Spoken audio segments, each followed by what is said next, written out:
And once again, a truss problem.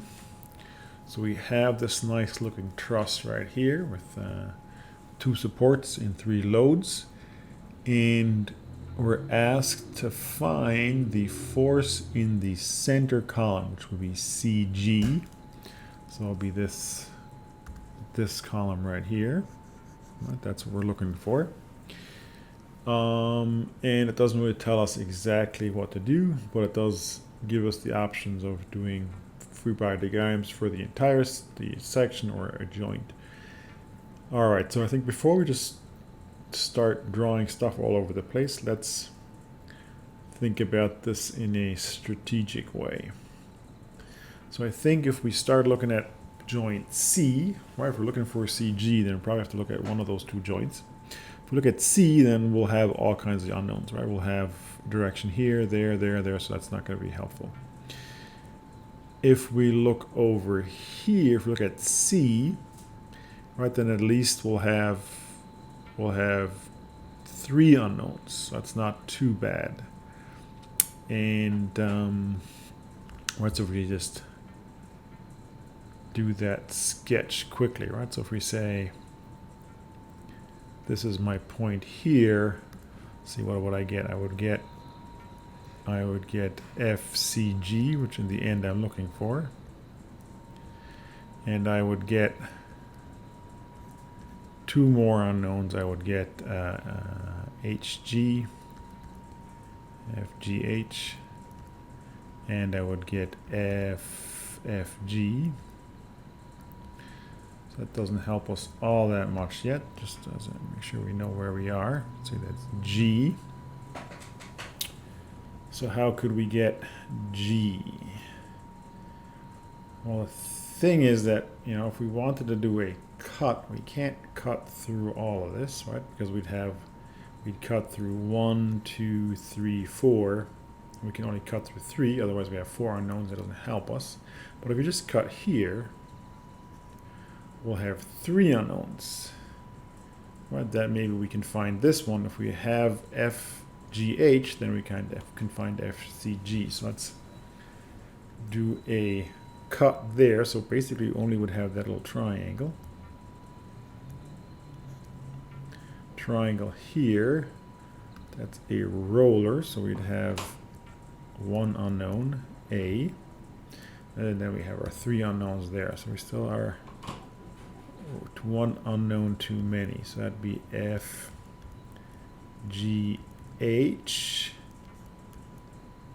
FCH, and then down here we would have FBC. It's 4 unknowns. We only have 3 equations.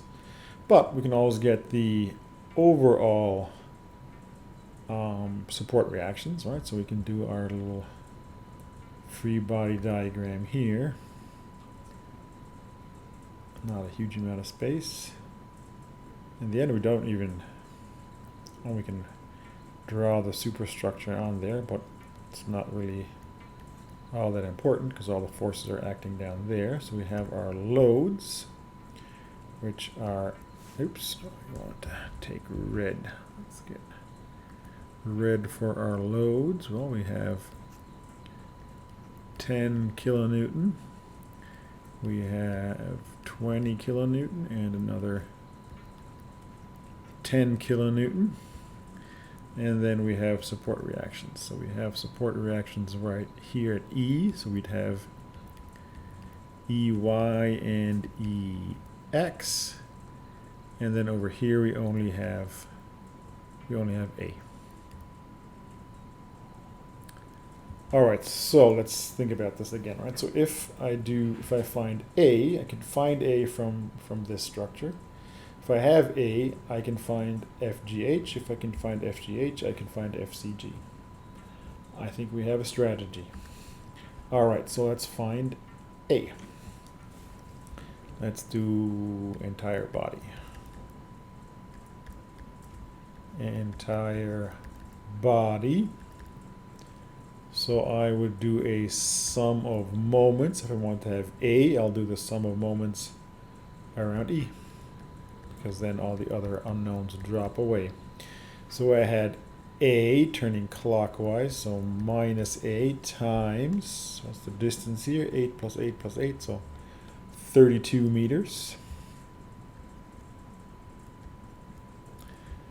And then each of these is gonna turn clockwise. Oh, or E, no, right. E, they're turning counterclockwise. So I had plus 10 kilonewton times 8 meters, plus 20 kilonewton times 8 plus 8 is 16 meters, plus 10 kilonewton, that's the last one here, times 24 meters. All right, let's see, we can solve that for A. A is then, that was positive, so everything else stays positive. It was negative, so everything else stays positive. 80 kilonewton meters plus, what would that be? That would be 160, 1,600. Yeah, 3,200. 3,200 kilonewton meters. And then 10 times 24, that would be 240. Oh, I added too many zeros here, didn't I? Got a little too excited there, I guess. 2 times 16 would be 32, so 320. Yeah. 320 kilonewton meters. That happens when you do everything in your head real quick. 10 times 24 is 240 kilonewton meters divided by 32 meters. Now that might be a little more difficult to divide. So that is 640 kilonewton meters divided by 32 meters would be 20 kilonewton. We said AY is positive upward, so it would be upward. All right, that's A. Now I could go ahead and find EX and EY. Oh, EX would be easy, that's 0. But I don't really need it, right? I don't need to know what EY is because EY doesn't figure into my section here. So then say section. And so if I look at my section and I want to get FGH from my section, what could I do? I know what we'll do. We'll put our point here, point C, and then we'll do a moment about C. Sum of moments about C equals 0 is equal to, now from A to C, that'd be 16 meters. And it is turning clockwise, so minus A times 16 meters. And then what else would I have? Oh, we forgot one thing here. In our free body diagram, we forgot our load that's hanging at B. That'd be 10 kilonewton. So that means my 10 kilonewton obviously is going to have a moment. It is turning counterclockwise, so 10 kilonewton times 8 meters. Nope, not in red. 10 kilonewton times 8 meters. That's all good. And then FGH. All right, that's a little bit of a crazy looking one. I think we'll probably have to split that into its two components, because otherwise it's going to be difficult to find the distance. All right, we have a little space here somewhere to sneak that in. Basically, we're looking at this. We need to know this triangle, right? We know that this is 8 and this is 2. So that would be square root of, in a little triangle here, if I want to get that here, that would be 60, or I can divide it by 2. So that'd be 4 and 1. All right, if I scale this down, make my calculations easier. 1 and 4. That means square of 4 is 16 plus square of 1 is 1, so 17. Square root of 17, so that's not much I can do there. All right, so now we know square root of 17. And if I take my horizontal one, so 4 over square root of 17, and if I think about, right, so I have something like, free body diagram is going to be a little squished here, right? So I get this and this, just so I get my directions. If I turn around C, then my horizontal part is going to be negative. Where is my pen? There it is. So minus, the horizontal part was 4 over 7 square root of 17. 4 over the square root of 17 times FGH.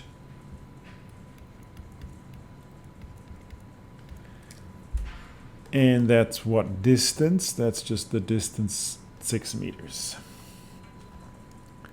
Times 6 meters. And then my vertical part is also turning in the clockwise direction. So that would be 1 over square root of 17 times FGH times, and now the distance from C to there would be 8 meters. Times 8 meters. And that's it. And so the only unknown I have here is FGH. All right, so let's rewrite this real quick here. So that would be minus A, so minus 20 kilonewton times 16 would be minus 320 kilonewton meters plus 80 kilonewton meters minus, I guess we can just do minus, what that would be, 24 over square root of 17 meters plus 8 over the square root of 17 meters times FGH. That means FGH would be, so it was negative, so I pull it over, so 320 kilonewton meters plus that would be minus 240. So we have the minus in front.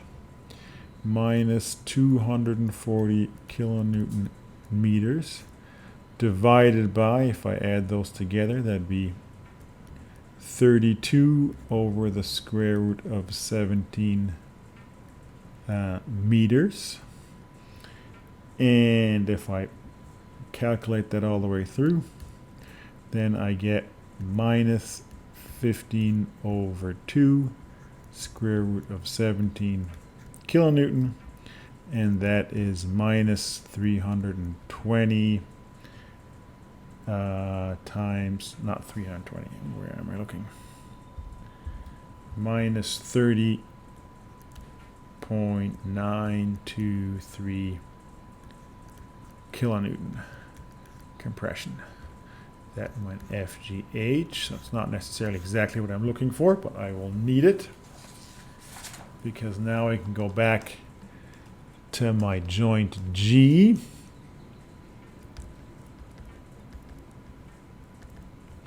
Joint G. And now I know what FGH is. So if I do sum of forces in the X direction, then I can know what FFG is. And if I have those two, I can get FCG, which I was looking for. So let's do sum of forces in X equal to 0.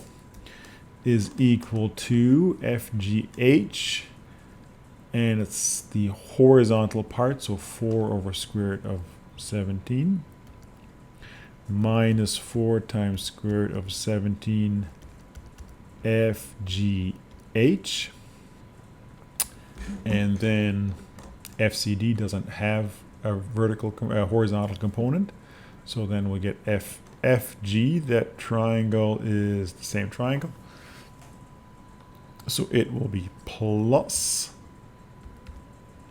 4 over square root of 17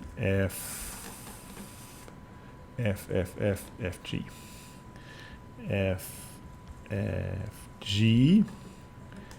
which now means we can solve for FFG. FFG, we bring that over, divide by, okay, so it's just the same as FGH, and that was just what we have above here, minus 15 over 2 square root of 17 kilonewtons equal to minus 30 times 923 kilonewtons in compression. FFG, if we have FFG, we can do sum of forces in the y direction. Sum of forces in the y direction is equal to 0, is equal to what? So we have minus FCG, everything's minus FCG, which we're looking for. Now the vertical part is going to be the short end here. So that'd be 1 over square root of 17 minus 1 over the square root of 17 times FGH, and the same for the other side, times, that was FFG, right? Same setup. FFG. All right, so that means we can solve for FCG. So both of those stay negative. We can do 1 over the square root of 17 times FGH plus FFG. So that would be minus square root of minus 1 over the square root of FFG and FCH are the same, so they're both negative. Minus 15 over 2 square root of 17 kilonewtons minus 15 over 2 square root of 17 kilonewtons. We get the square root of 17 cancels out. We have minus and minus, that cancels out, so we get 15 kilonewton. 15 divided by 2 times 2. And so that means, not equal to, but that means it's in tension. And that was what we're looking for. Looking for FCG. So it took us 1, 2, 3, 4 equations to get there. Now if we just done kind of the standard approach, right? We would have done 3 equations to get the everything, or maybe we could cut it down to 1 equation, same as we did here. But then if we didn't do the shortcut with the method of sections, right, then we'd have to add a couple more on here, right? We'd have to look at B, figure out what BH is. That way, if we know what AH and BH are, then we could have found GH and CH, and then so it's going to be a lot more equations. So sometimes it makes sense to be a little strategic in the way that we solve these problems.